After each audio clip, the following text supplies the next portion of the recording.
friend. Welcome to heavy metal. History. Started. Shit, where did I put my notes? There they are.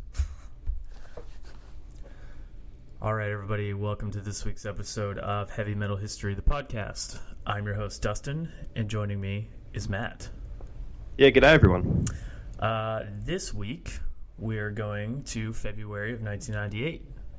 We don't have a whole lot on the docket. We only have about 4 albums, but I dare say 3 of them are very prolific albums. 2 of them are really, really underrated albums.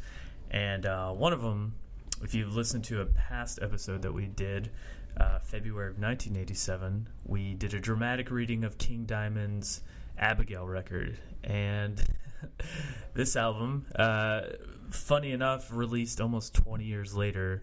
And we are once again going to be closing out this episode by doing a dramatic reading of King Diamond's Voodoo. So I hope you guys enjoy that.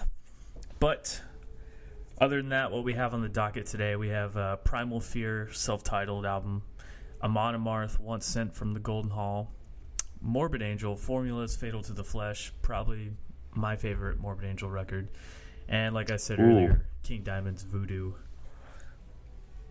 And that's not too bad. It's kind of it's weird because last episode we had quite a bit to go through, and February kind of like died down pretty hard. But I feel like the actual records quality, not quantity. Yes, exactly. Good records released. So with that, let's get into it real quick. Let's go. Primal Fear. It's their self-titled record. I seen the faces, different places. So Primal Fear. It was released February 2nd of 1998. The lineup for this record, you have Ralph Schneepers on vocals, Tom Newman, guitars and keyboards, Matt Sinner. Oh, hey, Matt. Yeah. Bass guitar, keyboards, backing vocals, and Klaus Sperling on the drums. And there's a couple additional musicians. Murray, he's in a bunch of fucking bands. Excellent guitar player. Go watch his YouTube videos. And then we have Frank Russler on the keyboards. And from the production side, we have Stephen Lorman, who did the cover art. Matt Sinner, the bass player, he was the producer on this record. Akeem Kohler did the engineering. Tom Newman and Ralph Schneepers were both co-producers on the record. So Matt, why do you take us into kind of how this record, where it was recorded and how it got started, and get into it a little bit? Yeah, so this was recorded at Space Park Studios, House of Music in Winterbach, Germany. Of course, being power metal, the kind of the start of 1983. Of course, it's all going to come out of Europe, and especially Germany. Yeah. Vocalist Ralph Scheps he quit the band Gamma Ray, well, really because he just got tired of his job as a singer for Judas Priest. Sorry. He tried to get the it's early in the morning here. I'm just kind of fumbling through the notes. When Halford left Judas Priest, there was basically a power vacuum of people that wanted to try get the job. We obviously know how that all happened and who ended up getting it. But this guy here, Ralph, he tried to actually go for the Judas Priest gig. He even went so far as to quit his band Gamma Ray. Yeah, and that's got to be that's a big ballsy move to just quit your band and be like, sorry guys, I'm going to be the new vocalist for Judas Priest. And then, you don't get it. How do you go back to them being like, hey guys, joking. I just wanted to, jokes on you, April Fools. Yeah, and Gamma Ray wasn't like a Judas Priest tribute band. Mm-hmm. Yeah. Like Gamma Ray was like a pretty big thing. So yeah, they're a huge power metal band. They're still pretty big. I think they just put out a record, if I'm not mistaken. Oh, really? Jeez. Yeah, they're still killing it. Yeah. So. Yeah, he ended up. So. Sorry. Oh yeah, you. No, it's all good. Yeah, he started this band kind of not being able to go back to Gamma Ray, presumably.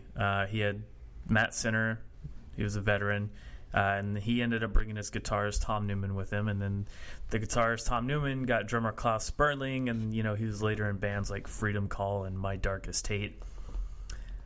Not too sure about that band name. My Darkest Hate.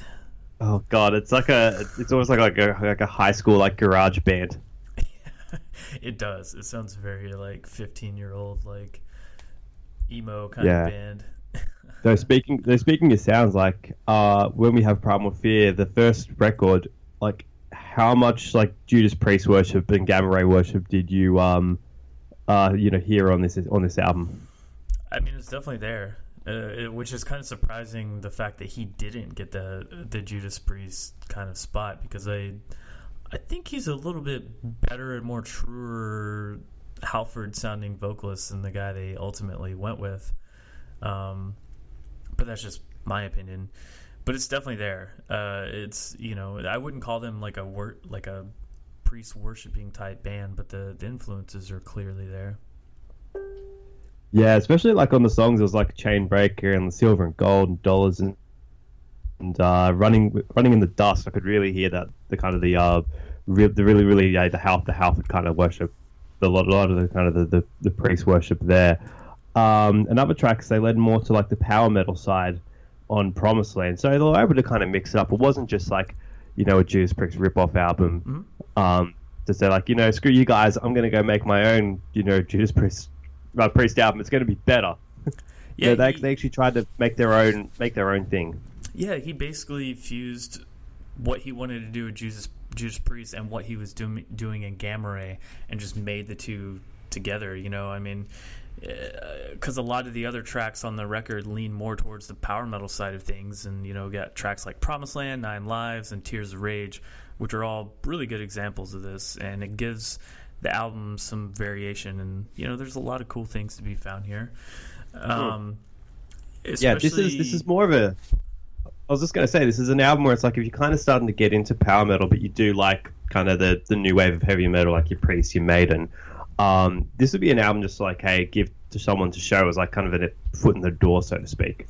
Yeah, and especially for 1998, because at this point in time, Judas Priest was kind of done, so to speak. Obviously, they did keep going in another direction and kind of musical style with the new vocalist and everything, but... And Halford came back, so it's like, whatevs. There was a hole that needed to be filled, and I think that Primal Fear did an excellent job doing that. I mean, 1998, it's a weird time for this record to come out, but also power metal is like fucking blowing up right now, so it's also a good time for this record to come out. Yeah, exactly, man. And I actually dig it. I think it's okay, but again, I'm not a power metal guy, so it's cool. It's not my thing. I do think it's good for like a 1998 record. It sounds really good. Yeah, production is quite good. Yeah, and considering that it was the band that produced it was the bass player that produced the album. Yeah, I mean the engineer probably helped a little bit too. The guy Akeem Kohler. Yeah, again, it's that kind of that European kind of sense of production. Yeah, especially with power metal, it's really important, and they don't take any fucking shortcuts on how those records sound. So it sounds good. So I think I don't know. Do you think for 20 years it holds up though? Thinking about that, because I feel like if this was released today, I don't know if it. I mean, then again, look at Judas Priest just dropping their new record, and it fucking killed in album sales. For wait, is he? Wait, hold up. Is that actual album out? I think so. Yeah, it's got to be. Yeah, because I heard a couple of songs. I didn't know it was out. Oh my god, I'm like the worst person when it comes to this stuff. Yeah, to be fair, I didn't listen to it because I was just like, the general consensus was like, hey, it's Judas Priest.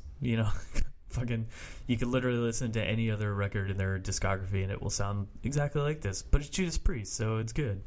Oh yeah, it came out last month. Yeah. Oh shit, I haven't even listened to the whole album yet.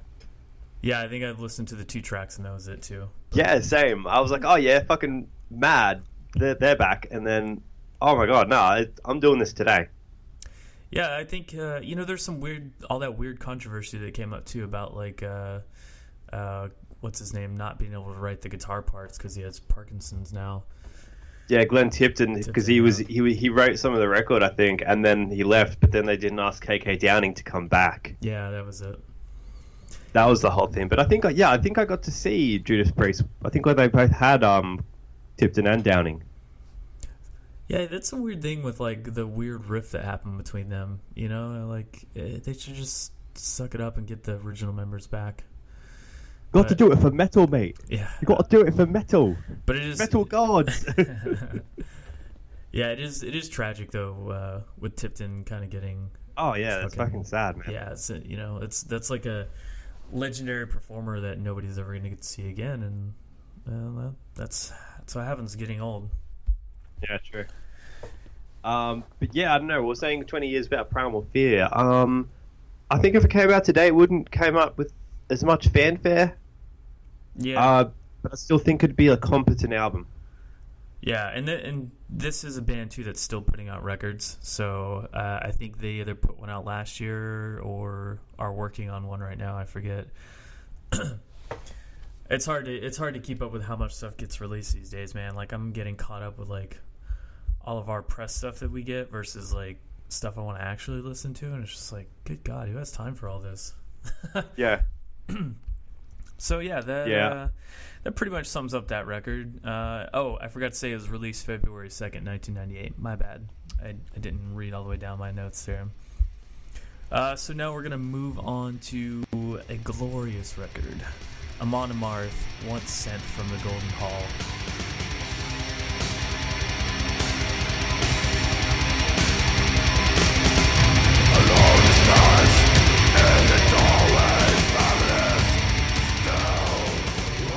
Released February 6th, 1998. The lineup was Jonah Hegg on vocals, Martin Lopez on drums, Olavi Mikkonen lead guitar, Anders Hansen on rhythm guitar, and Ted Lundstrom on the bass. Pretty much one of the best debut albums by a band. Obviously, they got way better as time went on. But for 1998, this didn't sound like really anything else that was being released. They immediately captured that essence of like what they became known for in Viking metal perfectly. I mean, everything, the way they looked, the Norse mythology stuff. Yeah, no, exactly. And they only just got better with that whole kind of like shtick throughout time. Yeah, no, big time. It's I think it's just like, you know, when any band kind of first starts out, they kind of are trying to figure out what they want to do with the band, and I think they just kind of captured on this little lightning in the bottle that they had and called upon the powers of Thor and fucking went with it. Yeah, no, like I said, I remember like seeing these guys whenever they come out to like do like festival tours. Yeah, I've seen them probably about like 3 or 4 times or something on like festival things, and they'd always have like on this kind of the big outdoor stages, they'd always have like the stage would be set up, and they'd have like the big kind of like bow of the Viking boat, and they'll have the drums put upon that and the sails, and it just looked fucking mad. Yeah, their stage show. That's the other thing too, which is nice. They're one of those bands that still does a stage show, which is rare as fuck today. Yeah, although when you go into like clubs, it obviously can't be done, so it's like it just loses a little bit of magic. Yep. Yeah, that's true. And they've talked about that because they do enjoy having all that stuff, but when they're at like size limitations there, it's just like work with what they have. So yeah, because I remember going to like a club show. It was them, and then playing before them was the Black Dahlia Murder, but playing after them was Gua. So it's like, yeah, you got like you know, kind of the two kind of opposite ends of like, you know, stage shows, so to speak. You got Amon Amarth, and they kind of just look like the odd man out. I don't know. I feel like Black Dahlia would look like the odd dudes out because they just look like regular dudes. Whereas like, no, they were like really putting on a show. Oh. I think there was like, yeah, it was like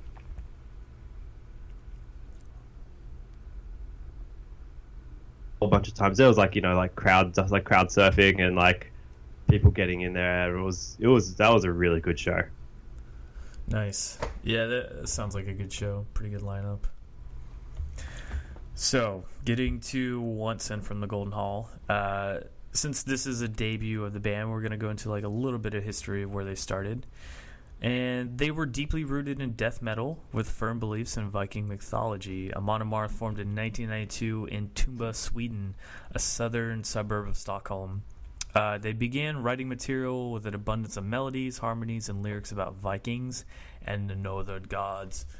So they kind of knew beforehand like what they were going for, and because I can't really think of very many bands before this that really like tried to make that like their shtick or whatever you want to call it. Like Manowar a little bit, but they went. Yeah, it was more like Conan the Barbarian shit, or like yeah. Whenever you hear like power metal, they'd be singing about like like the Vikings and like rainbows and like I don't know, all other kinds of just like goblin kings and shit. Yeah, and maybe like Enslaved a little bit, but I think Enslaved was a little bit after Amon Amarth. I could be wrong about that though.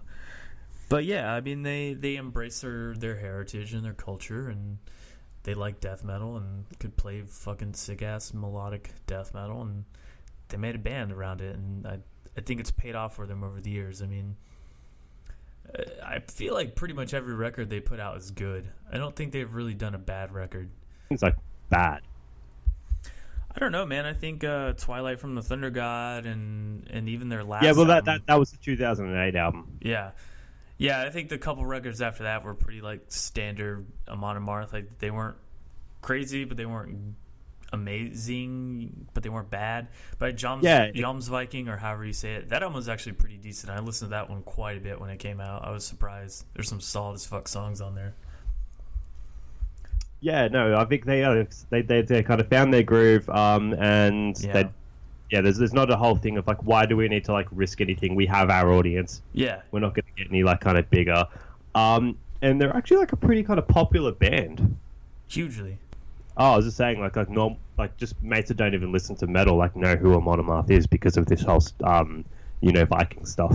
Oh yeah, I see a lot of people too, and they like kind of mention heavy metal. They kind of list like the ones that everybody knows, like Cannibal Corpse and stuff like that. But yeah, Amon Amarth is usually dropped in there too. And I think it's just because they've been around for so long, and like we said, the quality and quantity of their records are pretty apparent. So yeah, they definitely get name dropped quite a bit by people who don't even listen to metal, which is cool. So getting back to this record, I know we went off on a tangent there. The recording started in March of 1997. Amon Amarth, they went back into Abyss Studios to record their Metal Blade debut. This was them getting on a major label. They recorded with Peter Tadgren. The result proved that they were destined to become force of fury in the Swedish death metal scene and beyond. So when this album actually came out, it was limited to only 1,000 copies on CD and LP, so that probably means like 500 of each. So that's a pretty rare CD/record to find. Yeah, exactly. And also, interestingly enough, the drummer on this band, Martin Lopez, he actually left the band shortly after, and he went to go join the other Swedish death metal band at the time, Opeth. Yeah, that was. There's a little bit of a melting pot there between those guys. Opeth, Amon Amarth, and Bloodbath, I think, is the other band that kind of gets those guys. Yeah, and not to mention, I think In Flames probably At the Gates probably just broke up, and In Flames is kind of just starting out as well. So yeah, the scene's kind of blowing up around Swedish metal a little bit more, and you have to think that's probably thanks to At the Gates, even though they didn't really get like seemingly the credit they deserved when they were around, especially the fact that they had to kind of like call it quits for a number of years. I mean, just the way it sounds, if you think about 1998 when this came out, basically Amon Amarth was one of the few Swedish bands that managed to be melodic without sacrificing like the aggression factor of it. And, their first two discs showed off melodic riffing, kind of like dissection, combined with epic songwriting with Nordic ferocity. I mean, it's a real nice, hodgepodge, if you will. Yeah, sounds. exactly. And the kind of thing when you listen to like melodic death metal, it's kind of fast, but it's melodic. But what Amon Amarth did in order to get that kind of melodic sound is I think they kind of like slowed everything kind of down a little bit. Yeah, and they've gotten even better at that in terms of like how slow they play some of their songs now, but they're still really, really melodic sounding, and it's just like, damn. But they're able to basically get just that fucking front end heaviness that's like that is basically their signature sound. Yeah, and I think Heg's vocals really help with that a lot too, because he's just got. Oh yeah, it just comes right over the top of everything. Yeah, man, his vocal. I'm glad they didn't like go super soft with his vocals. That would have been a horrible mistake. Yeah, no doubt. Yeah, it's funny though, but they kind of mentioned dissection in there too, and I think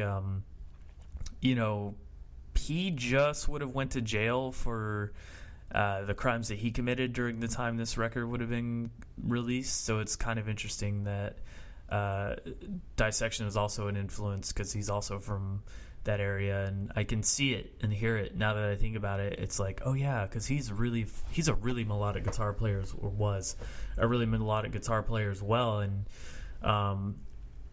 I think that's one of those bands that a lot of people rip off, but nobody says it. They always just say, oh, they're ripping off At the Gates, but I think Dissection gets ripped off a lot too. Yeah. Before we go into the next record, though, we have a small little interview we're going to play real quick. That is them talking about Once Sent from the Golden Hall and kind of writing and recording it, and we'll be right back. I knew a bunch of friends, among them Ollie, our guitar player, who had a band named Scum, and they needed a new singer. I said I can try out, and I did, and that's how I got in the band. And then we made a few lineup changes, and then Ted joined the band, and that's more or less when Amon Amarth was started. What is it, like 18 years ago, and plenty of beer? Yeah, we grew up to the 80s heavy metal music, like Iron Maiden and Venom, and even older like Black Sabbath and stuff. So that's where we come from. I guess you could probably hear it in our music. I mean, it's death metal, but we try to use as many melodic parts as possible, try to create that Iron Maiden vibe into it, but still way heavier than they would do it in the 80s. I mean, when we started, it was a little bit more black metal influenced, a bit more raw. I think we always been moving towards better quality sound and slower, more epic kind of music. Heavier and yet simpler somehow. Also, the last two albums, definitely we put more emphasis in getting the melodies and harmonies out there in production, but still keeping the brutality and the heaviness. And the song structures have changed quite a lot, actually. We used to have shitloads of riffs in every song and never repeat them. Now it's more basic songwriting, basic song structure with the choruses and all that stuff. Where we live in Sweden, it's kind of okay now to listen to metal again, but then again, it's kind of not. There are, at least in Stockholm, 2 major radio stations that do like rock and metal music like 24/7. It seems like metal is becoming more and more accepted across the globe as a valid music form. And we're fighting back because we want to be underground. All right, we're back. See, for you guys, it's an edit. For us, we sit here in silence for a minute, and then make sure that like my internet doesn't fucking cut off. Yeah. Yes, we got to let the Aussie internet speed catch up. Yeah, exactly. Yeah. It's fun. All right, so the next record here, Morbid Angel, Formulas Fatal to the Flesh.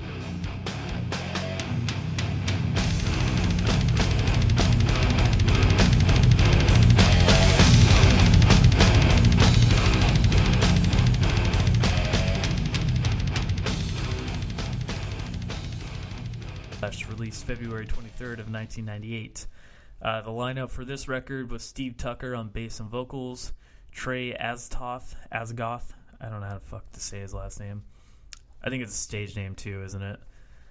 Yeah, maybe, yeah. Yeah. He is the guitar player, does the keyboard, and does vocals on Invocation of the Continual One. And you have the amazing Pete Sandoval's on drums and percussion. Pete the Feet, who... It's very unfortunate he didn't get to record their newest album with them, but he is playing in Pestilence and one other band, I forget which, and he's killing it right now, so, Wait, Pestilence back again? Yeah, they just put out a record. It's pretty good. It really is, because I remember listening to, I think it was what's the one? It was Out of Body. Was it the? Yeah, that was like an amazing fucking record. And like mates, there was a time when like whenever we go out for drinking, I'd see one of my mates, he'd just do like this kind of the drum line for Out of Body, like right as soon as we like saw each other. Yeah, but then they went all proggy, and then I think they lost me. Yeah, that's what a lot of people said, and I listened to some of the record and listened to the whole thing, but it's very much in line with like old school Pestilence. Lots of riffing, lots of thrash. Like it's solid as fuck. Yeah. So this record is probably one of my favorite Morbid Angel records. I think it's severely underrated in terms of like their whole discography. You know, the best record, everybody's going to have a different opinion on that, and that's totally fine. I think this is their best record just because of like how heavy some of these fucking songs are on here. Yep. So, you know, it's up to personal opinion at this point. But for me, this is my favorite record. It was recorded, obviously, at Morris Sound Studios in Tampa, Florida, engineered by Tom Morris, Jim Morris, and Mark Prater, and produced by Trey Asgoth.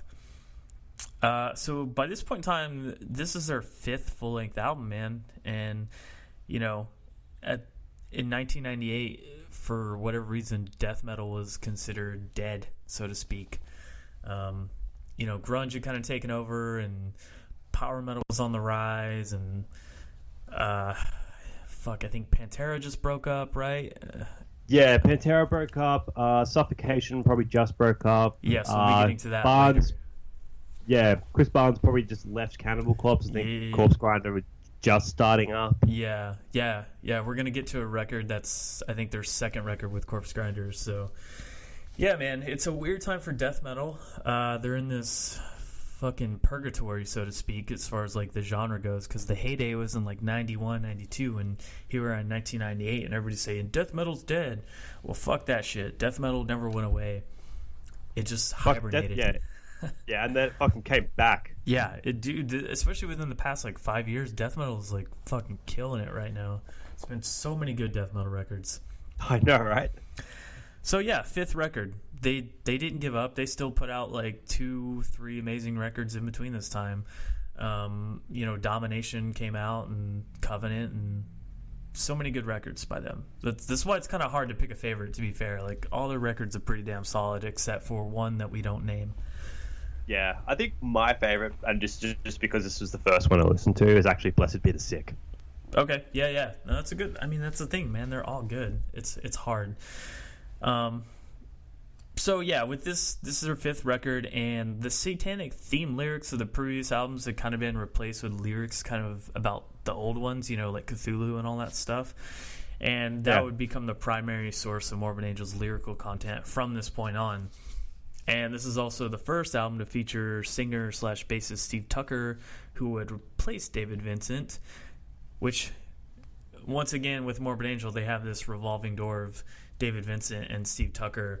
I think they should have just kept Steve Tucker the whole time, man. I think he's the better vocalist of the two. That's not saying that David Vincent didn't put out some stellar work, but I don't know. I just prefer Tucker. That's just me. Yeah, exactly. I think it was basically more consistent as well. Yeah, exactly. I like the consistency of it. And, you know, again, the record we don't name, that was mostly David Vincent's idea anyways, so look what happened with that. One of the cool things about this album, though, is there's some lyrical content that's written in Sumerian. I know Trey is, like... We're going to play an interview after this where he talks about a lot of stuff. He's very, like, into ancient cultures and stuff like that, so...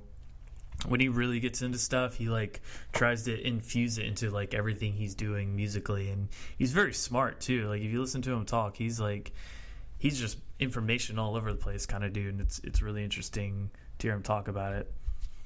So basically, consider this: Hellspawn: The Rebirth was actually a re-recorded cut of Hellspawn from the Abomination of Desolation opens in a New Windows session, which the band considered unfinished and unsatisfactory at the time of its original completion.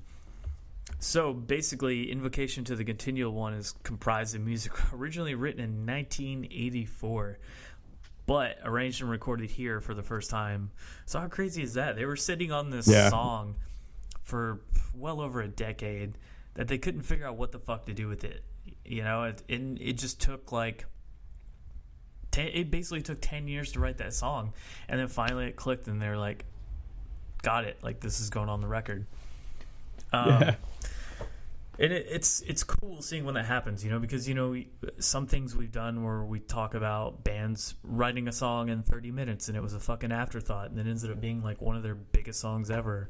Obviously this isn't the case for the song, but it's cool to see where the framework started, you know, back in 84, before, I mean, way before anything even really came of the band. It was like an EP basically at that point. Yeah, it was almost like 15 years it took this, like, you know, song to be written. And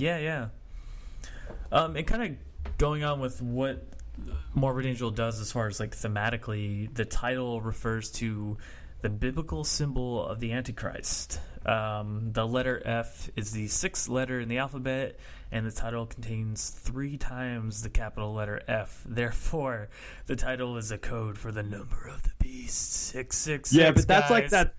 Yeah, that's like some fucking PMRC shit where they're trying to, like, you know, conspiracy theory everything, where it's like, see, I told you. I do think it was slightly deliberate, like, you know. Oh, of course it was deliberate, but it's like you have like the crazy person in like the room, and they've got like the string connecting things to each other.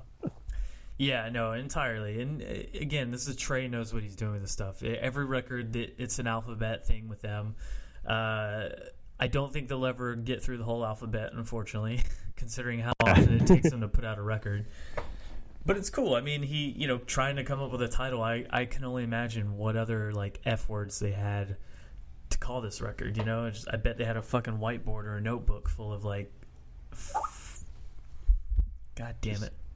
Yeah, just, they had a white book, notebook full of...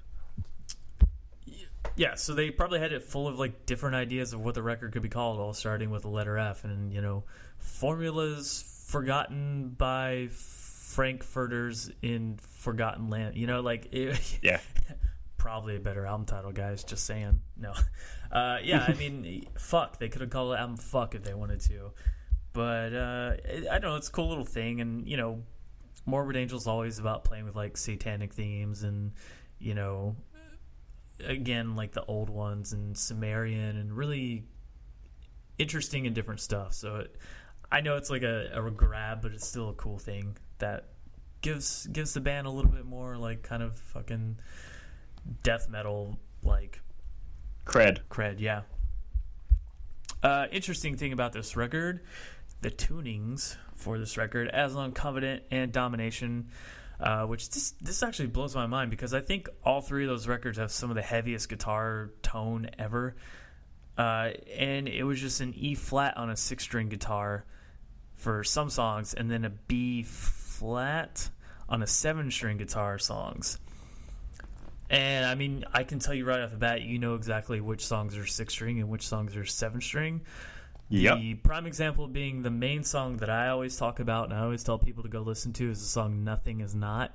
That's a 7-string guitar, and that song is so stupidly heavy. That's just that simple little fucking riff. You're probably going to hear the way I edit stuff now. Like, I'm sure you guys have heard, I put little clips of songs. I'm probably going to play that song. You're going to hear a bit of that fucking heavy-ass riff, and it's going to blow your goddamn mind. If you haven't heard it before. If you have, and you're like, you forgot about it, go back and listen to it again. I promise you, it's one of the heaviest songs ever. And not only that, too, if you think about, you know, we talk about the history and genres and where genres are going, where they came from, doesn't it feel like the beginnings of, like, Meshuggah and like kind of gent, like that sound that like it's there. I can exactly, mate, exactly. And what's surprising to me as well, this record, the sales of this record actually have exceeded 45,000 copies. Yeah, which is pretty good for that time, especially in 1998. Music piracy wasn't really that big around that time. So for a death metal record to sell that many records, pretty good. Pretty good. Trey wrote all of the songs and arranged them except Ascent Through the Spheres and Hymnos Rituals de Guerra, which was written by Pete Sandoval. So, there's a little bit of collaboration still going on here, but I think at the heart of Morbid Angel, it's always been Trey. He's the mastermind. He's got what the band needs in his like creative juices. So, and I think it shows on their newest record too, man. He's still fucking got it. He's an underrated guitar player in my opinion. Yeah, he really is. That new record, I was so amazed when I heard it. Yeah, and I'm sure we've talked to fucking death about it since it's come up. So totally, we have. Yeah, we're always talking about it, which is funny because as much as we talk about it, it wasn't very high on my end of year list. But I think that's just because like there was so much other shit that came out. But so yeah, man. So the one kind of downside about this record is there's a lot of weird filler tracks that kind of go in between the songs. But when the songs are going, like. They're rapid. They're going. Yeah, they're going. They're rapid paced. They're fucking heavy. They're trudgy. They're slow. Like, it's a solid record, I think. And it's cool. Like, if you look at the cover, it feels like you're listening to the cover of the album. I don't know any better way to put it. It feels like whatever the fuck is happening on that cover, that's what you're listening to put in music form. And it's cool to kind of think about it that way.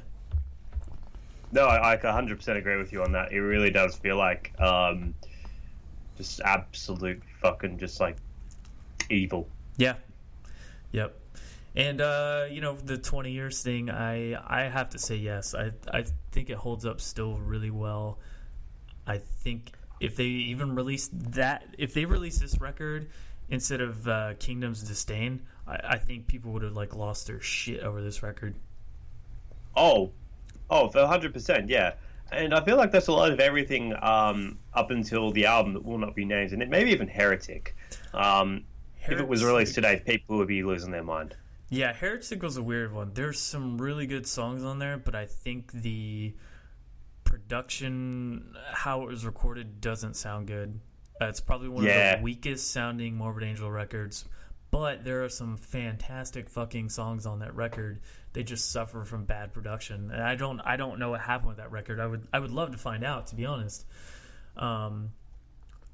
But it's really funny, and this is going to get touched on a little bit in this interview we're about to play, but I'll go ahead and spoil a little bit of it. Trey actually thinks that Domination is their weakest sounding album. How fucking weird is that? He hates. He hates the production on that record. He doesn't like the way it sounds. Oh, there you go. Yeah. So, this is like a little bit... It's actually quite a long interview. I think it's like 15, 20 minutes, if I'm not mistaken. But it's really in-depth, man. He goes, like, super, super in-depth about this record, like, what he was playing, how he wrote a bunch of the songs. It's probably one of, like, short of getting him on the podcast, it's fucking perfect and a lot more information than what we just relayed here. And rather than me trying to transcribe all that shit, I figure I could just let you guys listen to it. So consider this a guest Trey Ass Goth, guys. No, I'm just kidding. Just listen to the interview and we'll be right back. Yeah, we're planning on doing a record real soon, getting all the material together. And right now it's me and Pete Sandoval. Mm-hmm. Pete's the drummer. He's been with us since Altars of Madness. And since David's left, I got a new vocalist. His name's Steve Tucker. He's from Cincinnati, Ohio. And he also plays bass. And he's... younger than us, so we got some fresh talent. He's gonna get up on stage and just go sick and just be a total monster. And the new album's formula is Fatal to the Flesh. Basically, very brutal album. Lots of speed, just a few slow things, 4 down-tuned songs on the Ibanez 7-string, couple swamp riffs thrown in, but lots of blast, just because Pete, man, he is just ready to show everybody his magical powers. David wrote all the lyrics on that record, and most of the lyrics on Covenant, and it's funny, because in Domination, he came in the studio writing lyrics. At the last minute, David was scratching down lyrics, and it's like, I didn't even get to preview them, You know, I told him that I wanted the band to stay what it was always, like on Altars of Madness. The lyrics I wrote were very occult, very spiritual. He was really into the industrial stuff. The sound of Domination is so sterile, it pisses me off. The drums are too sampled. There's a metronome, and the timings are too perfect, and it misses the living feel. You know, there's this thing about digital and analog. Digital is dead, analog is alive. Same gear as always, man. I use Marshall JCM 900 high gain dual reverb 100-watt tops Marshalls. I use classic 1960 cabinets with the 70-watt or whatever speakers in it. I run in stereo. I use, for my guitars, I use a Gibson-based type of guitar, Flying V, but it's made by Hamer. It's made out of mahogany wood. It's got I believe it's a maple neck with rosewood fretboard. It's got a 24-fret neck. I use Ibanez tremolo bars, you know, the Floyd Rose design. I use the DiMaggio PAF Pro pickups for the bridge position, which is like my rhythm sound. And then I use on the Flying V, I've got a classic 1955 remake Strat single coil in the middle position, and then a super distortion DiMaggio neck position pickup. I have a 5-way selector switch, and I have some various electronic switches and whatever for phasing and split coil and that whatever. And then for the other guitar, 7-string guitar, I use just basically a Ibanez 7-string Universe, you know, by Ibanez. It's the thing that I guess Steve Vai introduced to the world. Okay, and then I go from the guitar, I go through various effects, which I'll explain later, but after it goes through the effects, which are usually turned off during rhythms, except for maybe the flanger, I go through a rat distortion box, and then I go through an equalizer. It's made by a company called Rain, that's R-A-N-E. It's a rack mount 30-band equalizer, which I keep it flat, but I use the level. There's like a level knob, you know, volume knob. I have that all the way up. So those two things are basically my distortion or my gain or whatever. And then I go into the amp. And the amp, I set the preamp on 10. I use channel A. I have the treble and mid-range at about 5, and I have the bass at about 7, and the presence at about 6, and the master volume no higher than 5, or it breaks up too much. And then for effects, I use floor effects. The guitar plugs into these floor effects first before they go to the distortion. And so if the effects were after the distortion, they would sound very different. So the order is very important. So I got first, the guitar goes into a Boss flanger, which is just a little box, you know, made by Boss. It's the purple flanger. And then I go into an MXR phaser, a phase 90, just a small yellow, or maybe it's orange, I can't remember, box with one knob, a rate knob. And then it goes into an analog delay by Ibanez, which is analog, not digital. It's a little bit different sound. And then it goes through Univibe, which is like an old vintage, I don't know, speaker rotating simulator effect, chorusing something or other. It's really great. It makes it real fat, soupy for some leads. And then I use, after that it goes through like the effects loop on the amp. Now from the effects loop on the amp, that goes through this rack-mounted thing called an Eventide Ultra Harmonizer, which is a big thing. It's about $2,000. And it does the delays, stereo imaging, chorusing, and reverb, and some harmonizing deals that I use, not very much, but every now and then. And to operate that, I use the ART or ART Ultrafoot MIDI controller, you know, the little buttons and whatever. And for wah-wah, I use a Morley Power Wah. And the wah-wah is like the very first thing. If I use the Morley, the Power Wah, the guitar plugs into that first, then it goes through the flanger, phaser, analog delay, chorus.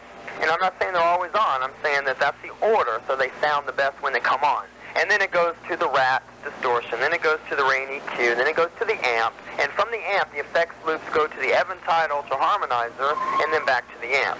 And it has a stereo imaging. Now my new setup is 2 speakers on each side of the stage. So it's like really wide. And one amp, you know, controls one side of the stage, and one amp controls the other. And also live, we're also still going to have a backing guitar player because we are a 2-guitar band, and that's the sound that works best for us. I could create that in the studio, but live, we're going to have Richard Brunel again. Right. Brunel's going to be touring with us. He's the guy playing on Altars of Madness and Blessed. And we're back. Hopefully you guys dug that interview. It was really in depth. Neither of us. Yeah, no, I dug it. Yeah. Yep, right? It was really good, right? Yeah, really good. No, to be fair, yeah. I listened to it myself beforehand, so I know it's in it, so it's really good. Yeah. So we're getting into our final album here. This is gonna be fun. I'm stoked for it. There's a lot of stuff to cover on this record too, which is nice. We're gonna be talking about King Diamond. Maybe I'll just edit it in there, like him saying Voodoo. Just cut it out from there. Yeah, I'm gonna do that anyways. Yeah, I think every time we mention Voodoo, you have to put it in. Yeah. Have fun in post, mate. Oh, dude, this is probably gonna be one of our most edited episodes ever. Yeah. Looking forward to it. So, it was released February 24th, 1998. The lineup was King Diamond, who did vocals, keyboards, harpsichord, and organ. And I know it doesn't say it here, but he actually does write a lot of the guitar stuff as well. So, it might as well say guitars as well. You have Andy LaRocque, obviously, on electric and acoustic guitars and keyboards. Herb Simonson. Herb. What a weird name, Herb. He was also on guitars. No offense, Herb. We love you. You're a great guitar player, but it's not a very metal name. Chris Estes on bass, acoustic guitar, and keyboards. Jean-Luc Herbet on drums and percussion, and motherfucking Dimebag Darrel, who did a guitar solo on Voodoo. And the album cover was drawn by Kristen Wallen. Yeah, and it's very reminiscent. In fact, I feel like a lot of things on this record are very reminiscent of the album Them. It's just got a haunting-looking house in the middle of a swamp in Louisiana, but it's really it's got a lot of purples and really dark atmosphere to it, unlike Them, which is more like blues. It kind of looks like it's in the countryside a little bit. But it's kind of hard to not make the parallels between the two, considering the lyrical themes are fairly similar to Abigail as well as Them. And I mean, that's just King Diamond's style. He likes writing about like haunted places and haunted people. It just so happens this takes place in Louisiana. Yeah, basically just replace wherever Abigail was. I honestly can't remember off the top of my head. I'm blanking. You place wherever it was set. You'd basically have the same story, but set in like the countryside of like Louisiana. Yeah, like off the Mississippi River. Yeah, and one of the things too, it's even in the lyrics, which is like basically the story. It says that like you may think this is another story of Abigail, but oh no, it's so different, or something like that. We'll get to that when we do the reading, folks. So, of the 4 Metal Blade releases, this does, like I was saying, seems stylistically the closest to Abigail or Them, which are the usual favorites, and for good fucking reason. Those are great records. And while Voodoo does admittedly sound retreaded, I say retreaded in a very, I don't know, I want to say like trepidatious way. Like it just sounds like King Diamond. Because like, yeah, parts of Loa House sound reminiscent of The Arrival from Abigail, but most of the album just spins really good variations on King Diamond's style, and on top of that, it's almost like kind of like a Marvel film. Like, exactly what you're gonna get yourself into. Yeah, it's like you're not asking for anything crazy at this point, especially it's 1998. King Diamond never really stopped putting out records in the 90s. He kept going and going and going, and even after this, he put out like House of God, I think, like in 2000, so a couple years after this. My favorite thing about this record, though, the production is sharp, and the guitars have a really, really nice crisp sound, which makes all the dual guitar work so much more entertaining. Because King's previous albums, Spider's Lullaby and The Graveyard, they weren't, like we were saying, they weren't commercially very successful, and the label kind of pressed him to write more accessible and catchy music this time. And as a result, Voodoo kind of has a much lighter tone compared to those albums, and the music is easier to get into. But the way it sounds, like the production on it is far and away above every album before this. Like, the guitars sound really fucking crushing for being like standard tuning 6-string guitars. I mean, that opening riff on Loa House is pretty fucking heavy. Yeah. And there's a lot of like triplet, like little dun dun dun, like galloping riffs in there too. It's just like, and they sound really heavy. The guitar tone is so good. It's kind of unfortunate because it didn't carry on to the other records after this. This is like the most unique sounding King Diamond album in terms of guitar tone. But I'm kind of curious as to why they didn't do that. But you never know when you're kind of recording an album what happens and how that kind of ends up being thrown in there, Yeah, no. It's basically just a return to to vintage King Diamond. Yeah, and I think probably an underrated album, maybe by most King Diamond fans. I think it does often get overlooked in terms of his discography, which is unfortunate. But maybe this will help people rediscover it. I do hope that if you're a King Diamond fan, if you're not, obviously don't waste your time because, it's. I would hate for this to be somebody's introduction to King Diamond. But then again, who knows? Maybe like this will be the album that fucking opens the floodgates. You know what I mean? Yeah, no. I don't particularly like.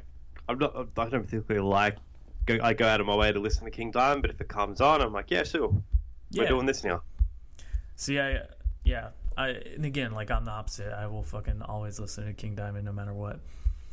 So the concept of the album is also based around more common horror themes like we were talking about, such as a family moving into a haunted house. And don't get me wrong, the album is still 100% King Diamond, and it is still not the kind of music you could easily hear on the radio. I mean, you're never going to hear a King Diamond song on the radio. Maybe now, like if you got like satellite radio, but that's it. Yeah, exactly, yeah. The songs are brilliant, man. Just like the story. They range between heavy, thrash-influenced moments of brutality and balanced out by King Diamond's high-pitched falsetto wails and eerie, atmospheric moments that help set the frightening tone of the story. And I think that's perfectly true. Like, the whole album has a really creepy atmosphere to it by itself. And I think that's something that King Diamond's always been really good at, but I think with this record especially, when you're listening to it in between the songs and you got like those weird little like voodoo chants going on, and maybe I guess like kind of the cliche voodoo I guess music, whatever you want to call it, in there as well. It's creepy, man. You really feel like you're about to be like cursed with a voodoo like chant or something. I don't know. Yeah, I feel like fucking Barrett's mate is just going to come out of nowhere. Yeah, big time. So before we kind of get to our finale here, we do have a transcript of an interview with King Diamond talking about Voodoo. So we're going to kind of read through that a little bit. Me and Matt will take turns here. I'll start off, and then Matt, I'll let you go on to the next one. So basically the interviewer asked, hey, let's talk about Voodoo, in terms of songwriting, opposed to what you had done with last year's The Graveyard and other past efforts. What was the approach to this record?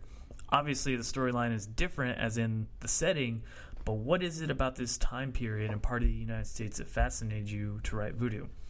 And King says, I've always had a fascination with Voodoo, but I never really knew much about it. Voodoo, to me, had always been about pins and dolls, zombies, and people acting all crazy and stuff. I never really knew about it.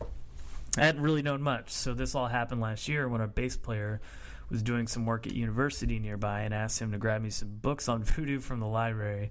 Could you imagine that? Like, going to the library and being like, y'all got any books on Voodoo? Yeah. No, and keeping in mind, it's like, really, I think, like, if your first kind of really exposure to Voodoo, or I know my first exposure to Voodoo was essentially that James Bond film, the first Roger Moore film, Live and Let Die. Uh-huh. Yeah, so I don't know how much of a Bond guy you are, and I know we've talked about the whole subject at length. Yes. Yeah, and that was the whole thing where like James Bond went down into like he was in Louisiana and then he went off to like Jamaica or something, and he was like fighting voodoo people and like people that wanted to like import like use like voodoo rituals to like import crack into New Orleans. Jesus. Yeah, no, I've never, honestly, like, I've never been a huge James Bond fan. This is going off on a tangent, but I know me and you talked about it, and I felt like from the parts of James Bond movies that I've seen, I've only ever seen the 80s Timothy Dalton ones, and I always felt like, yeah, that's James Bond. I like the way he looks. And he was, like, driving in Ferraris and shit. I was like, that's perfect. That's what I want out of James Bond. So, yeah, I'm a Timothy Dalton guy, even though I've never seen the rest of them, so I can't really talk. But yeah, anyways. So, reading up on Voodoo really surprised me on how deep it was. It was truly amazing to read and learn about the spiritual side of Voodoo and its unwritten laws. Learning about curses and all the other fascinating stuff, I was like, wow. I thought to myself that this would really make a good story, and that was pretty much it. That is where the basis of the album started. From that reading, I took into account a fact that turns out to be a problem for those in the story, the fact that people who believe in Voodoo believe that you have to feed the dead. In many Voodoo cemeteries, you'll find food and wine by the tombstones. They really believe that if you don't feed the dead, they're going to come after you. That is also a part of the unwritten law that if you own a piece of land with a Voodoo burial ground on it, you should exclude the burial segment from the sale so that people can still come to it and respect the dead. And those facts became part of the story. I had a lot of ideas that I wanted to bring to the story. I started out with the idea for this record by drawing a map of the area and then started creating people in the story, giving them life. From there, the story of Voodoo pretty much took off by itself. As I went along with writing the story, I had to create more people to go along with it, and I didn't even have an ending to the story. It just all fell into place for me. So that gives you quite a bit of insight into how in-depth King Diamond really goes into with writing these records, you know, not just from a lyrical standpoint, but from a story perspective as well. He really gets in there, man. He does his research. He makes sure it's, like, somewhat factual, but also creepy and, like, really horror kind of aesthetic. Basically, yeah, horror-centric storytelling. Yeah, and, you know, this is what makes me wish he would, like, legit write a book or some kind of horror novel or comic book or something like that, because I think it would be fucking fantastic. Yeah, and the next question we have, you know, we talk about King Diamond and his very extensive career. He's written a lot of very memorable records of great stories. They're all very elaborate and all very descriptive, evil tales of the occult, and it all just seems too easy for him. And we're wondering if he ever like gets stuck with like writer's block, and if so, how does he get past it? Mm-hmm. To which King responds that it rarely happens that when he's writing the lyrics for the story, it just basically it all quite happens when he's writing the actual music for the album. Mm-hmm. I can sit down and work on the music for a song and get to a point where I'm not in the mood anymore. At some point, I just stop. At the point, I just stop and try to come back to it another day working on the material. It happens though. I don't just sit down and say, okay, I'm going to write the music. I'm going to write all the music for the record now. No, it doesn't do it like that. If I'm in the mood, I'll go to sit down and write with my guitar or keyboard. I'm just jamming if any ideas come out of that jam session, and then I'll try to put them into an arrangement. It might just be intro or a verse, no more, no less. But that's where it will all start. But it all starts there at that time. I also have gotten to know by now if it all seems like it's going nowhere, and I just stop, go. If I just basically will stop and I'll go watch TV or something, I'll come back to it later. But sometimes I work on 3 days back to back, and they'll just happen because I'm in the mood or in the right frame of mind to create. So yeah, he basically will just go in, try it, and if it doesn't work, you know, don't basically beat the dead horse. Yeah, and you know, this is something I think a lot of people don't really remember or even really take into account, is that he does like write more than he lets on in terms of like musicianship as well, like with the guitars and keyboards and stuff. Sure, Andy is like the lead guitar player, but I've seen so many interviews with King where he's like, yeah, so like I actually just sit at home and play on my guitar and record on this cassette player, and like, you know, I got like hours and hours of stuff I've written, and you know, every so often when we're writing a record, we'll go back to those and see what we can use out of them. And sure enough, like he's talked about like having shit from like way back in like the Merciful Fate days, like 1981, 82, that ended up getting used on a record like way later for a King Diamond record. And he was like, yeah, it just fit. So, you know, I keep track of that stuff. So he writes a lot more than people really realize, or he lets give on him himself credit for. Yeah, because he's the front man, he's the face of the band, so it's kind of hard to be, and I'm sure with his vocal style, you can't be playing guitar and singing that way together. It's just not. It's probably possible, but it's probably not easy. Yeah, you're gonna lose. You're gonna lose one or the other. You're gonna lose the guitar playing proficiency or the vocal proficiency, and it's better to just have an extra guitar player and then make sure they can play what you've written. Yeah, and when he's talking about actually writing this particular album, he goes on to state that he didn't even question writing at the time. It all just flowed out. It all just flowed out with the attitude of the old King Diamond. The fact that we changed studios at the time also played a part in bringing back emotion to King Diamond material. We changed studios from the Dallas Sound Lab Studios, which was like a small studio in a huge complex, to Nomad Recording Studios, which just had one studio. You were there alone with no one to bother you, and it felt had a very intimate feel. It was the real metal quality to the studio. It was kind of like walking into the same kind of studio as he'd written Fatal Portrait and Abigail in. Those two records are both done in a smaller studio in Denmark, and even Andy, the guitar player, said so for the first time. Even Andy said so for the first time he stepped into the new recording studio. When Andy set foot into the studio, he was like, God, man, this reminds me so much of Denmark. And I want to add this. For the first time, King basically mastered both King Diamond and Merciful Fate EPs that allowed me to know about the procedure that goes into mastering the LP.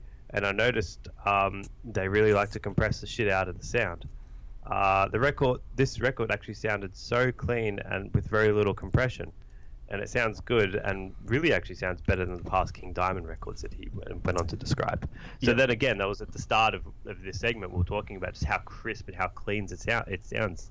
Yeah, and I agree with that sentiment. And I'm kind of wondering too, like, why that didn't continue on from here on out. Not that the rest of the albums after this sound bad by any means, but they had a really good range of sounds on this record, and King learning that how much shit does get compressed in there. I don't know why he didn't just stay hands on that way, but maybe it's just too much work. I don't know. I think it's probably just too much work. Yeah. So before we get on to the dramatic reading of Voodoo, so that wraps up February of 1998. Not a bad month, I have to say. I'd be fucking stoked for all these records if they came out in the same month. Yeah, dead set. I don't think there was like a bad one in here. No, they're all really competent. They're all really good sounding. All the bands, they're still all around to this very day. So it's not like they've broken up or, made a record or two records and then disappeared. Went nowhere. Yeah, no, they're all still. It's really kind of like laying the groundwork of what's to come. Yeah, they're all legends. And besides Amon Amarth, sorry, I'm getting on another tangent here. I didn't finish my thought. I do this a lot. So they're all legendary in their own right in terms of where the bands are now. So besides Amon Amarth and Primal Fear, with Morbid Angel and King Diamond, you have two bands in the midst, like right in the middle of their careers, that went on to still do things after this and become even more legendary, so to speak. Obviously, both King Diamond and Morbid Angel have taken some time off within records. But, Morbid Angel, like we said earlier, put out a record last year. It killed. King Diamond is working on a new record right fucking now, and I'm beyond stoked for that. So, I mean, these bands are always going to be around. They're legendary in their own right. And, Primal Fear and Amon Amarth never stopped putting out records, so they've been just going since 1998. So for 20 plus years now, the bands have just been forging ahead. Yeah, still crushing it. Yeah. Before we get into our dramatic reading here, we're gonna close out with our social media stuff. I know you guys hear it every episode, but just in case you're a new listener or you've checked us out only a few times, we hope you'll go follow us on our Facebook, our Twitter, Instagram. just look up Heavy Metal History or go to our website, heavymetalhistorypodcast.com. You can email us at heavymetalhistorypodcast@gmail.com. Whatever you want to do, leave us fucking comments telling us we suck and we're wrong. I don't know. Whatever you guys want to send us. You can send us... No, actually, don't do that. I was going to say... Yeah, don't do that. I was going to say you guys send us dick pics, but I was like, no, I'm opening some floodgates there. I don't want that shit. Just trying to be funny, folks. But we're killing it this year. We can't thank you guys enough for listening. It's fucking awesome seeing the results we're getting. And, you know, whether you listen to us from an interview episode that I did or you've been with us since the beginning, we cannot appreciate you guys enough. And it's fucking cool to see the feedback that we get from time to time and all your guys' interactions. I know we pissed some people off a few days back with the joke I tried making about, you know, black metal bands and patches. And yeah, I need to basically go... I want to do a kind of a special kind of episode on that later. Yeah, you know, it's funny... So I personally have a lot to say. I've been keeping kind of my mouth shut, and I have a lot of things I need to say about that. Yeah, I've been keeping my mouth shut on it too, to be fair. I did get into it. So actually, to let you guys know what's been going on here, I have a lot of interview stuff already done that just needs to be edited. We probably have, honestly, 2 months worth of content as far as the interviews go. It sucks that I cannot get Matt on more of them. It's really fucking hard to coordinate all these time zones right now. So it's not that I don't want Matt on these episodes. I know it fucking sucks leaving him out. I can tell you that. Yeah, it's just because I physically can't get on them. Yeah, and if there's something where I'm like, hey, if you really, really can, let me know your schedule and I'll try and set it up around your schedule. But we are also coming up on our 50th episode. By the time you guys are listening to this, we're way past that episode. This is going to be like episode 53 or 54, if I have it mapped out correctly. Our 50th episode was with this guy, Matron Thorn, who is in this band Evangelist. Now, I don't know if any of you guys listen to them or are aware of them. They do not fucking do interviews, ever. They've played once, maybe twice, a handful of times in America. Not very much. In fact, I think in general, the amount of shows they've played has been very small. They're really secretive and not on purpose. It's just kind of by design, and that's how it happened, and they kind of ran with it. And if you've listened to it, I couldn't have been more stoked for the conversation I got to have with him. And the fact that he said yes, I blew my mind because I thought I didn't have a fucking chance in hell. I was just like, well, he's going to say no, but at least I tried kind of mentality with it. Yeah. Yeah, so he said yes. I had this great hour-and-a-half long conversation with him. That was not originally going to be our 50th episode. I had another episode already ready to go, and then I was like, you know what? This one's better. So I was just like, it's going to be out on Monday, but by the time you guys are hearing this, it's already out. Go back and check it out. It's a really good episode. So that's pretty much everything we got going on with the podcast. We need to get more of these history episodes out because that's the backbone of our podcast, and I want to finish up 1998 before December, so it doesn't carry on like we did last year. So we just as soon as it stops getting warmer here, I think I'll start doing more stuff just because I like going on the lake and swim in the morning. Yeah, I like going outside and playing while it's hot. Oh, I don't blame you, man. I'm super stoked for when the weather gets nicer out here, so I can start taking 20-mile long bike rides to somewhere. So that kind of wraps up what we're doing with the podcast. I can tell you, because I think by the time this one comes out, some of the interviews that I have lined up aren't out yet. So I have lined up an interview with Jeff from Wolfhammer. I'm going to be interviewing somebody from the band Ara Noir, and that's going to actually go in tandem with an episode of our history podcast because one of their records, Deep Tracks of Hell, came out in 1998. So I'm going to talk to them about that, save that little bit of conversation for that episode, and then use the rest for an actual interview episode. So that will be coming out soon. And without further ado, guys, let's get into... Once again, Heavy Metal History presents to you King Diamond's Jesus Christ. I can't stop laughing every time I start doing this. Saturday. Sarah Lafayette is sleeping. Her husband is awake. This summer night is too hot. Feels like His Majesty was here. Can you hear the voodoo drums? They're howling at the moon.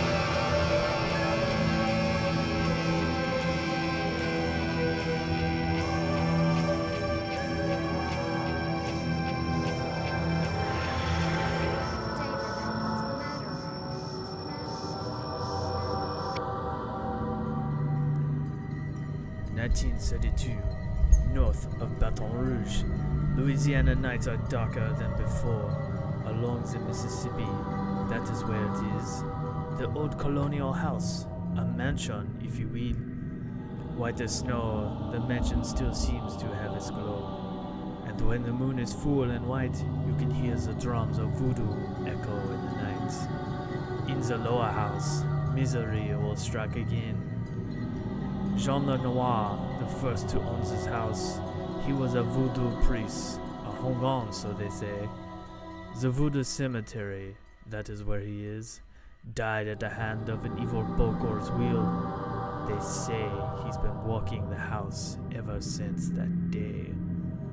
And when the moon is full and white, you can hear the drums of voodoo echo in the night. In the lower house, misery will strike again. They never should have gone. No, no, no. They never should have come to the lower house. They never should have come. No, no, no. They never should have come to the lower. 7 days ago, the Lafayettes moved in.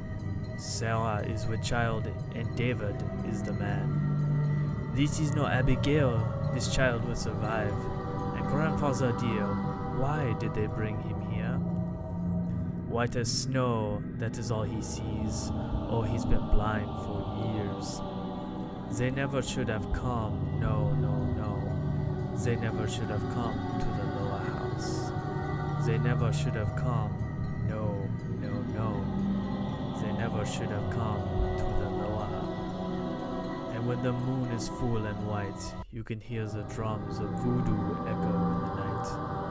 In the lower house, misery will strike again. In the lower house, misery will strike again and again and again and again.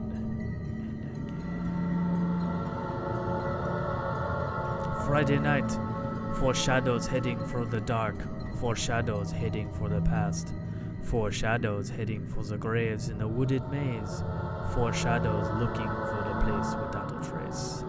Midnight, and they hear midnight.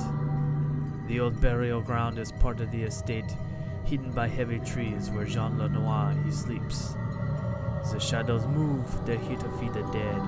The shadows move. 'Cause there is life after death. Be patient and you will see. 'Cause there is life after death. Be patient and you will see. Oh, it must never end. Never end, no. Midnight, and they're here. Midnight. Dr. Lacroix, he's a voodoo sorcerer. Madame Sarita, she's got a snake in her. And Lulu Chevalier, she's girl that no one ever sees. Salem, the servant, he belongs to the estate. The shadows move, they're here to feed the dead. The shadows move. The Lafayettes are unaware their butler Salem, he is here. Voodoo has been his life. Voodoo cuts deep like a knife. The shadows move, they're here to feed the dead. The shadows move. 'Cause there is life after death. Be patient and you will see. 'Cause there is life after death. Be patient and you will see. Oh, it must never end. Never end. Midnight, and they're here. Midnight. Life after death.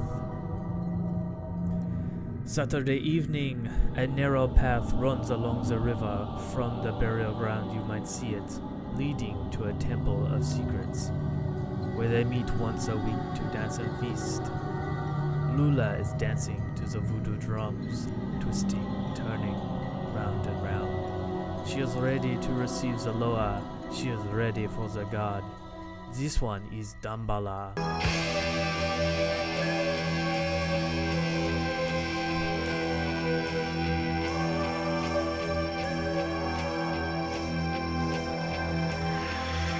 Total emptiness inside as Dambala gets ready for her ride. Casting out from Lula's head one of two souls that seems to be dead. Traveling deep in a trance, Lula's legs are getting weak. The Loa has seized its horse. Lula is not the one that's speaking now. Lula is not the one that's lying now. Drink, girl, drink the chicken's blood. Drink, girl, drink and feed the god. If this is all you think they do, oh, you better think again, cause there is so much more to voodoo, more than meets the eye.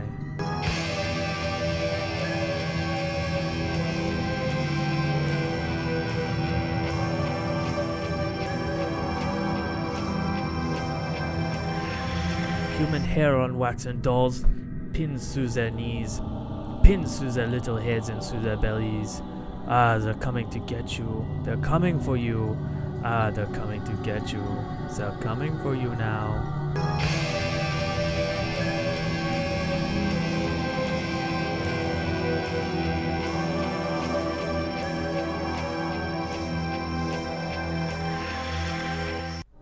In the lower mansions, the Lafayettes are meeting. This is a crisis they must resolve. Twice since they moved into this house, the voodoo drums have spoken at night. The mansion is a dark and gloomy place, a haunted landscape, a house without grace. The voodoo burial ground is the key. Get rid of that, and they're free.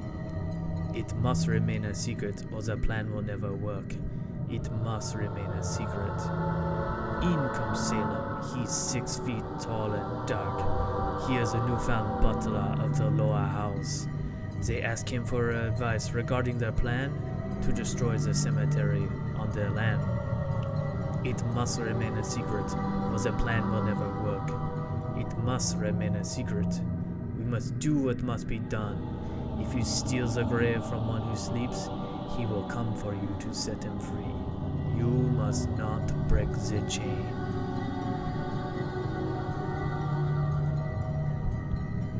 Jean Lenoir's spirit walks through this house at night. Never will he leave, cause this is where he died. Great Wanga will hit you if you do. Destroy the cemetery of Voodoo. It must remain a secret, or the plan will never work. It must remain a secret. Superstitious we are not. Saturday, midnight. At midnight, that same night, the Lafayettes were sleeping. At midnight, that same night, there is a shadow creeping. Salem is moving without a sound. Salem is moving, moving, moving to the burial ground. So hot and so quiet, only the leaves are shaking. By one of the graves, Dr. Lacroix is waiting. Salem is moving without a sound. Salem is moving, moving to the burial ground. Dr. Lacroix shaking the hand of Salem. My God, Salem. Tell me the secret. My God. This makes me feel uneasy. In shock, Lacroix is terrified. This could be the end. Fear turns to hate. Great Wanga will befall the Lafayettes. Salem, help me save us. Salem, help me save us by turning them to dust. So take this money and off you go to Madame Sarita's boutique of Voodoo. A snake curse and a little goofer dust. You, Salem, will be the link between them and us.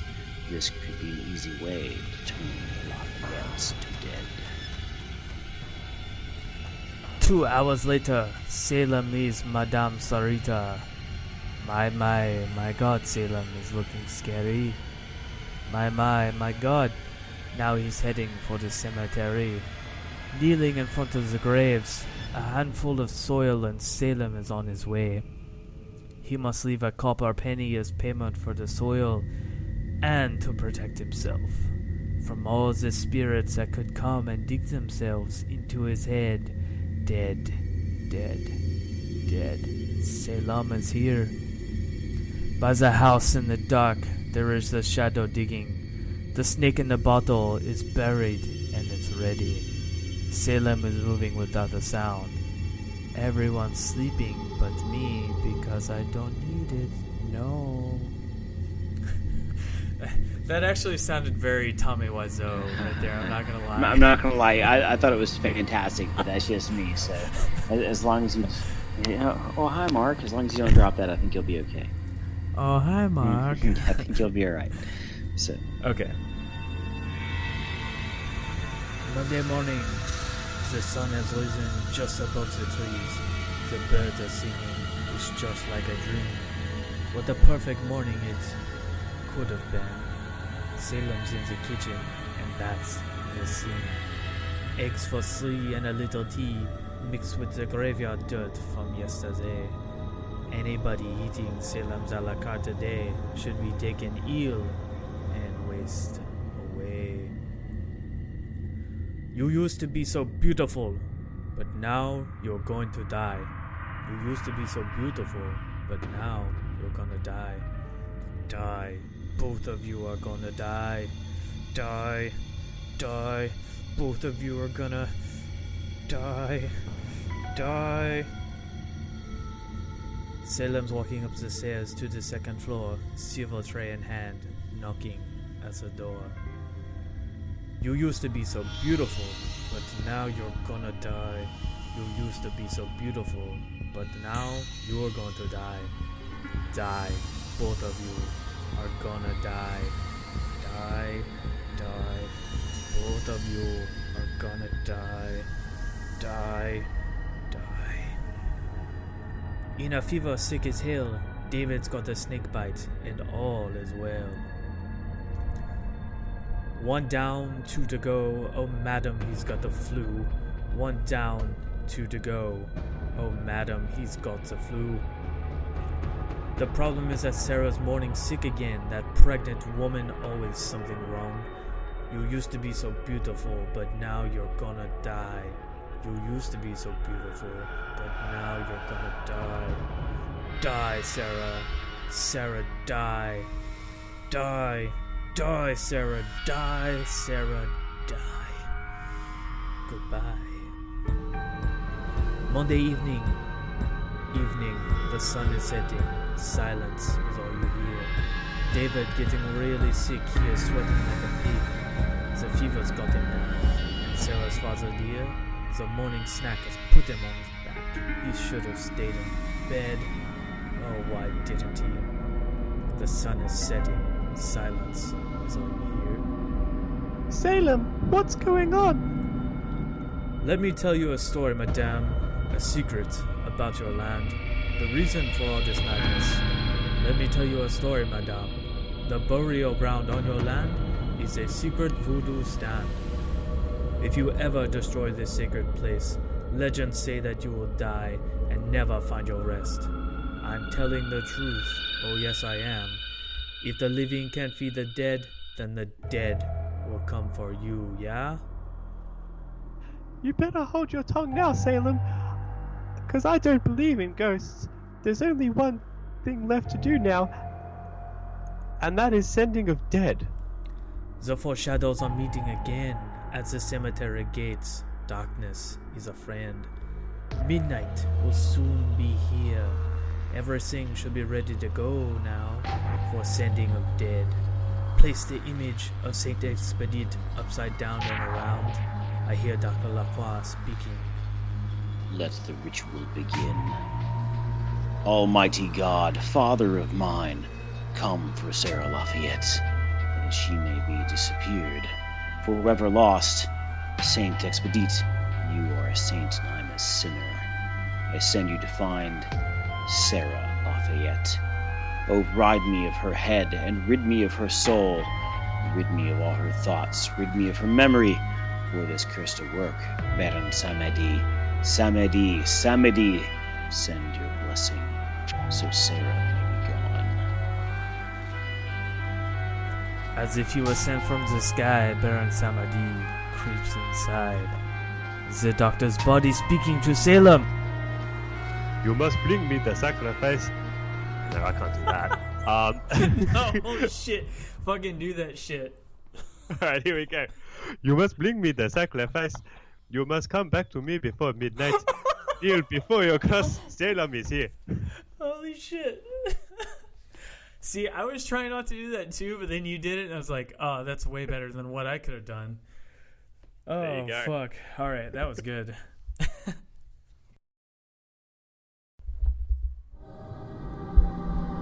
He takes a handful of soil from each grave. Of the dead he wants to send into Sarah. Now quick, run back to the house. The soil must lie where Sarah sleeps. Monday night. Tuesday morning, master bedroom. Salem is standing in the dark, watching Sarah's sleeping body. Someone is in her bed, twisting, turning in his fever. David will not even see her. I am invisible. I am the one to bring you down. I open up my hand. The goofer dust is falling. It's now on Sarah's hand. You can almost see the dead as they enter Sarah's head. Then deep into her stomach, I wonder how the baby feels.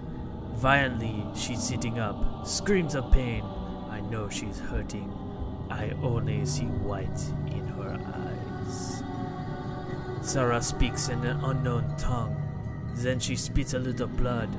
Time has come. I must be gone. In comes Grandpa. What is he doing? I thought I had him not moving.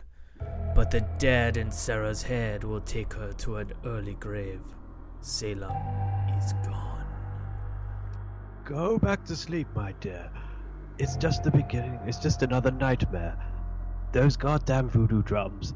I'll say it here tonight and keep an eye open so you can go to sleep again. Sarah, sleep. Sarah, sleep. Sarah, sleep. Tuesday morning, at the light of dawn, on a day without sunshine, Salem had vanished. Gone. Would she survive? Grandpa was panicking. Father Malone, the exorcist. Father Malone, the exorcist. Sarah's voice had changed from female to male, and that was wrong. It was as if Sarah had gone. Grandpa remembered his friend. Father Malone was her name. Put me through to New Orleans, the Abbey of Holy Saints. Father Malone, please, it's urgent. You've got to be putting me through. It only took a minute or two before the father he understood. Listen here, my friend. Do not despair. I will be there this afternoon. But beware of the daytime. Father Malone, the exorcist. Father Malone, he is here. Holy cross and Bible, holy water for the soul. And so the house I bless. But David, he's got to go. Call for an ambulance before the others know. Then he went back to Sarah's room. Tuesday, early evening. Holy Lord, Almighty Father, everlasting God and Father of our Lord Jesus Christ, who sent your only begotten Son of the world to crush that lion, strike terror, Lord, into the beast. Let your mighty hand cast him out of your servant, Sarah Lafayette, so he may no longer hold captive this prisoner. I cast you, unclean spirit, in the name of our Lord Jesus Christ. It is he who commands you. It is God himself who commands you. By this sign of holy cross, give way to Christ. The power of Christ compels you. The power of Christ compels you. The power. Tuesday evening. One single hour is like a working day. Father Malone is getting tired. Darkness has come again. The demons seem to be resting. Sarah is looking just like hell. There ain't much left of her to save now. Meanwhile, in Salem's quarters, there's a shadow that moves into a room full of secrets of life. Into a room only few have survived. There is a cross upon the wall, the cross of Baron Samedi. The shadow is taking the cross away. The shadow is Lula, the girl that no one ever sees. I see her shadow with that cross mine. I see her shadow slipping into the night. The cross of Baron Samedi will set us free. The cross of Baron Samedi. Just wait and see. The cross of Baron Samedi is full of nails. The cross of Baron Samedi could split your head. Take it to Sarah. Take it to Sarah. Sarah. Darkness. She's up again. Sarah is standing in the front of Father Malone. Sleeping, the father's on the chair. Father, I'm about to sin. Then one to the father's head. The cross is coming down so hard. Screaming, bleeding. Malone goes down again and again, and his blood is all around. Stop it, Sarah. Stop it.